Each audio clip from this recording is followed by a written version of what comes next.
art or experience like that, the people we thought, and I think it's true, that they will connect on a deeper level than, in a traditional business event where you go to the meetings, one-on-one meetings, for example, and you start selling yourself right at that first moment.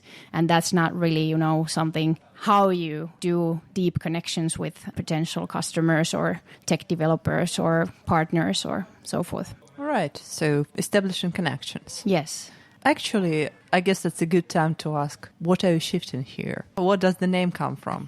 So the name Shift comes from the idea that we want to create change, positive change. We want that the companies would explore new technologies as opportunities for changing their business towards more sustainable, more intelligent ways of doing. So shifting towards a more positive future. And I can tell you that, at least according to our interview from Metsa Group representative, the spirit is there. Yes. Speaking of, since we mentioned speakers, what are the tracks, what are the speakers, what are the events people can visit this year? Yes, so we have two main spheres that we are exploring. One is AI, artificial intelligence, but more on a concrete level than before.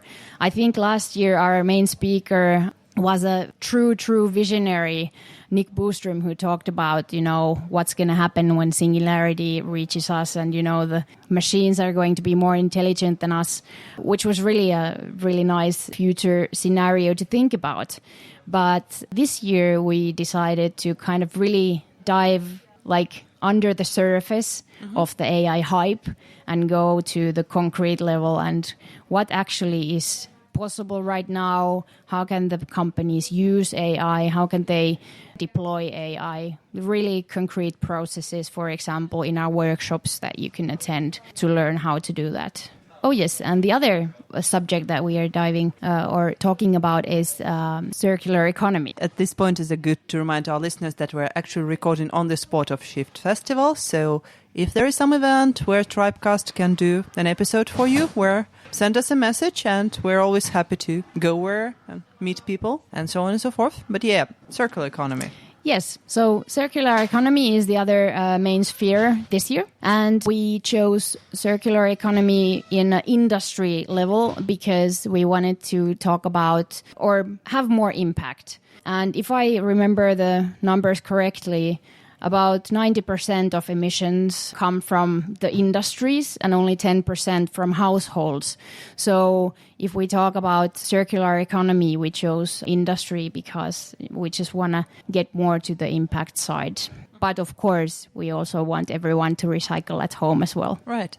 And as far as I got from your LinkedIn profile, your personal interest is women in tech. Do you have an implementation of that during Shift Festival? Yeah, actually, Women in Tech, or I think Mimmit Kooda, which is this Finnish equivalent of that as well for the e-business RY, they have an event in Helsinki at the moment. Mm-hmm. But we do good cooperation with the e-business RY, and next year we will try to coordinate something so that we don't have the simultaneous events in different places. But then our partner Sandvik actually came here. They had this Women from Sandvik type of campaign, and they chose the women that come to this tech event because they want to promote the kind of the technological know-how in their women employees.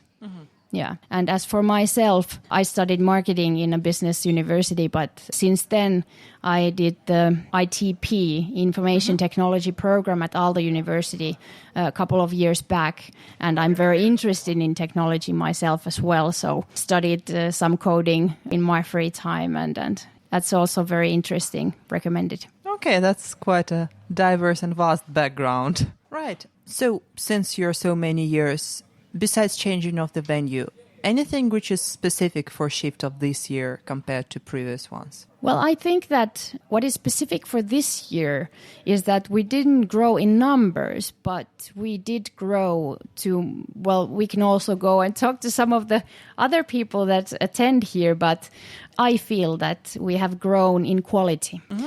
So even though we do use volunteers still as well, our turnover has been growing and we use more money to actually pay people as well. So I think that's something that I really personally value a lot, because I know that a lot of events and a lot of communities rely on volunteer work, and sometimes, if you do it for many years in a row, it gets a bit tiring. So it has gotten a bit more professional, I would say, from year to year. All right, so Shift, Professional Business Festival from Turku. Yes. Thank you very much for having time for this interview, Mari. Thanks for having me. Oh, no, I have one last question, just out of my own curiosity. The after party. In my humble understanding, the after party should be after the event. Why do you have it after the first day? Well, that's a good question. Last year, we had our event on the same weekdays, so Thursday, Friday, and we had the after party on the Friday night.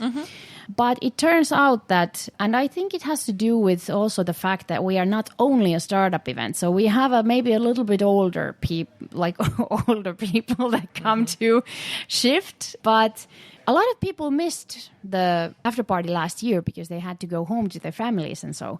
So now we moved it to Thursday night because, then I think more people can enjoy it and they don't have to go home. Okay, so let's just check tonight if there will be more people this year, and definitely let's make some meaningful encounters during these 2 days. Thank you very much for inviting Tribecast, and it's actually our first Shift Festival. Hopefully that's a beginning of a new story, a new relationship. Let's hope Thank you very much for having time for this interview. Thank you.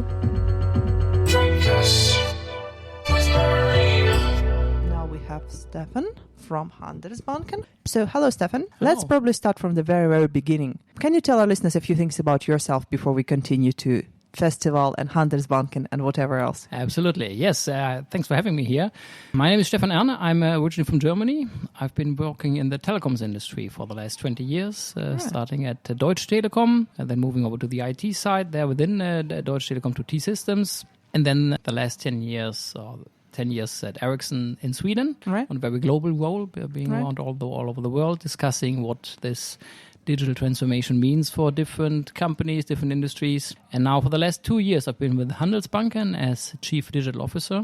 And I'm trying to drive this whole transformation actually in the whole bandwidth and try to create an understanding for what it means and especially what it takes to really embrace this change and becoming more proactive in all of that and not reactive. Speaking of understanding, wie kunde Deutsch gesprochen, aber dann man versteht und nicht. Ich mache das gerne auf Deutsch weiter, ja. So that's quite a diverse career. So probably you're the person to ask what's so specific about Finnish business ecosystem before we go any further. Yeah. In your experience, in your understanding. To be honest, I cannot say that much about the Finnish, but maybe more about the Scandinavian, I would say. Nordics. Nordics, we're not in Scandinavia. It's Nordic. It's not Scandinavia here. No, okay. It's Finland. They're usually quite unhappy. Okay, sorry. I think what is pretty obvious here is that it's much more open. I think it's not that as much hierarchy as in German organizations as I've seen, which I think is important to understand how companies work internally, but also how open they are to work with fintechs or with external partners.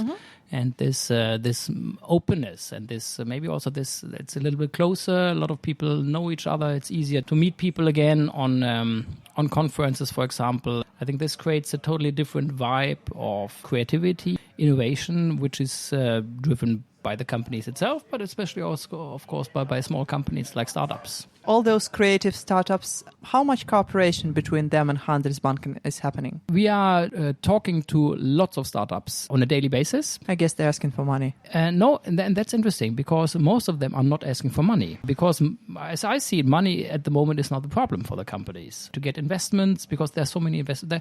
As we see it, there are so many companies or investors who just want to spread money because you know how the situation is in the world. You're not getting a lot of money in other ways. So that's why they're really more willing and open to invest in a lot of companies. That's why when companies come to us, they're not out after money. And that's why we don't, for example, we do not have an investment arm like a lot of other banks have because we don't see a big need for that, and this is not our model. That's not the way that we want to make money, to be honest. when they come to us, they usually come to get access to our customers, because this is something where, at least in the finance industry, maybe compared to the telco industry where I've been before, the open or the trust has a different level, and that's why a lot of consumers, even if a startup has some cool solutions, they don't really dare to go there because it's they don't dare. There's not the trust, and that's why they come to us to get access to our customers. That's number one. And the second thing is regulation, because as long as you're very small, you can do basically what you want. But as soon as you're getting bigger and you're becoming a bigger player, you have to handle all this regulation. And I mean, this in the finance industry is not that easy. So these are actually the two things when we get contacted by startups or fintechs.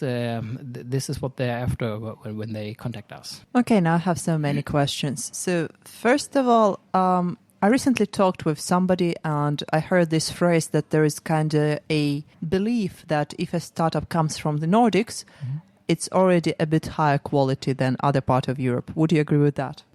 To be honest, no, I wouldn't agree. Because I mean, we have a lot of contact with startups from Ireland, from Israel, from Germany. Of course, there's a culture there closer. Language-wise, I think it's easier to understand each other. But from a quality perspective about the technical solutions, but also, to be honest, in explaining the business value that they can provide. We have seen good examples from all countries, but we also have seen a lot of not as good examples. Right. And what should be a startup be for you decide not to help and not to cooperate with them? What is your no-no? Well, our no-no is very much based on, I think, the company that we want to be. I mean, we want to be a relationship bank that people trust in and where we are helping our customers in the long term to handle their financial lives. So if companies come to us with cool solutions, how we could use or maybe misuse the data of our customers or create short-term quick wins, this is nothing that we're interested in. So Handelsbanken is about long-term and honesty. Exactly, long-term relationships and an honest customer relation. Okay. And of course, one of the places to meet potential partners, startups, and tell people about yourself are business and startup festivals like Shift. And I guess this is one of the reasons behind you being here today. But also I know that you're one of the speakers during the event. Could you please tell our listeners a bit about your presentation? Yeah. I think this is about the topic that everybody's talking about, digitalization. Everybody's talking about AI and blockchain and all that, and cloud and all that cool stuff. But the more you talk about, the more questions pop up around it, because it's quite a complex topic. And it's not only about how you can use AI to disrupt the banking industry, because AI on its own is such a wide space that the question doesn't really make sense. And especially if you look at the different aspects of a digitalization journey or the digital transformation, it's of course much more than just having a cool app or a cool website or a cool service or just shifting like 5% of your sales into digital channels. It's really more about understanding the complexity that comes with it in creating a new ways of working with agile, for example, defining new roles in the company, understanding what open banking, for example, means for you.